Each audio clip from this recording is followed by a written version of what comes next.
process as we're back here at the 2023 OHL Priority Selection. I'm Terry Doyle, Mark McKelvey's here, and John Finlay joins us here from OHL Central Scouting. And John, another one, you've been around this league for a year or two. Yeah. How many is it now? Yeah, well, somewhere between 20 and 25, I think. So it's been nice. Why? What makes the OHL so special? Of course, I ask this because obviously there's a passion. Yeah, for me, before I started scouting, I coached in Kingston for like 20 years as well, and I mean, this is just a great way to stay in the game and be able to see hockey and stay involved.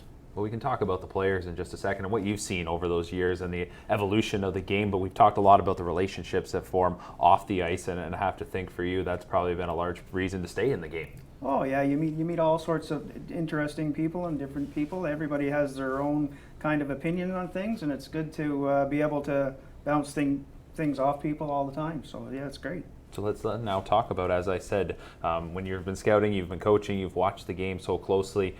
Over the last several years, what has been maybe the most notable difference that you've found in the game, and maybe what's always stayed the same?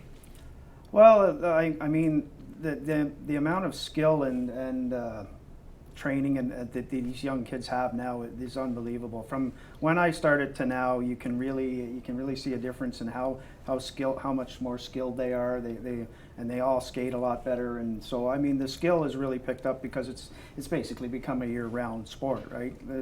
Back in the day when we played, or when I played back in the day, you'd after hockey was done, you'd do something else. But now they train 365 days of the year, and they're all I mean, highly skilled kids now. We talk about the skills, we talk about the skating. We got this guy over our shoulder here that came out of the Kingston area as well, and Taylor Hall, and I'm sure, seeing him, as a 15-year-old and growing up there, and then I remember seeing him at the OHL Cup and just the fleet-footed skater, and I remember the Windsor Spitfires, Warren Reichel's name was on that list. He said to me, he says, we can't teach that skating. No, I was fortunate enough, I was still coaching then, and Taylor, when he moved to Kingston as a 14-year-old, he actually played for me, so the first time he stepped on the ice, you knew he was a special player. So it was very interesting to see him and to see how well he's done from 15-year-old right through the OHL and into the pros now. He's been a solid, consistent player. Was he one of those ones at that age, sort of like if he wanted to, could probably just zigzag and skate circles around guys just because he had that natural ability? Yeah, he was just a great skater, and he had a ton of skill back then as well. And he could do, at times he could do whatever he wanted. I always really seem to notice his determination. Was that something you saw young? I think back to was it the game in the Memorial Cup in Brandon when he took that awful crash into the boards, and then he came right back and puts up a highlight reel goal. He just seemed like one of those players that throw a little adversity at him and he'll run right through it. Oh no, he loved the game, and he was a competitor. He competed hard all the time, no matter what the score or anything, and he would give you everything he had. Tell me about the teams you end up keeping a close watch on in your end of the province.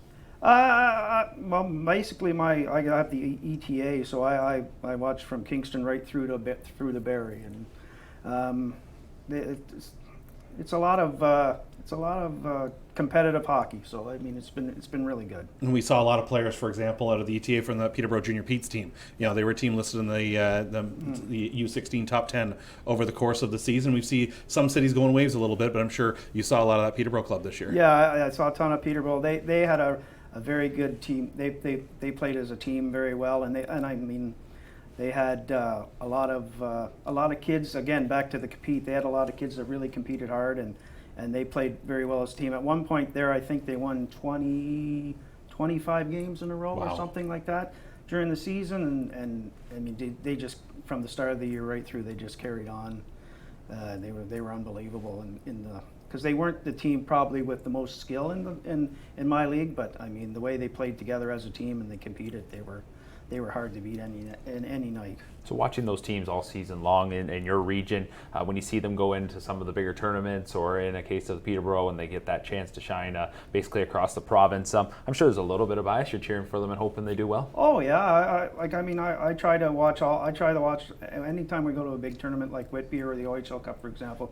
I try to watch the teams that I watch in my league, because it's very interesting to see how they do. Some years the GTHL, the top teams have a little bit more of an advantage just because they have a little bit more depth throughout the lineup. But I mean, this year we had what did we have? We had Barrie, Peterborough, and York Simcoe all go on at least to the quarterfinals, I believe, right? So, I mean, it was a good year that way. They all could prove that they can compete with anybody, basically. Well, John, I appreciate you dropping in, and we'll let you get back. We pull you guys out of the central scouting meeting that's going on, and you take a little break, but right back, and I'm sure they will critique your performance here on the show. No doubt, yeah, no doubt, that's for sure. Yeah, John, we appreciate it. Okay, thanks for having me. John Finlay from OHL Central Scouting joining us now. A player who went through this process a couple of years back, but went on to be a champion in the Ontario Hockey League, and then going on to the National Hockey League is Carlo Koliakvo. We see him on the broadcast as well on TSN, and Joel Wood sat down with Carlo to look back at his time in the OHL and look forward as well.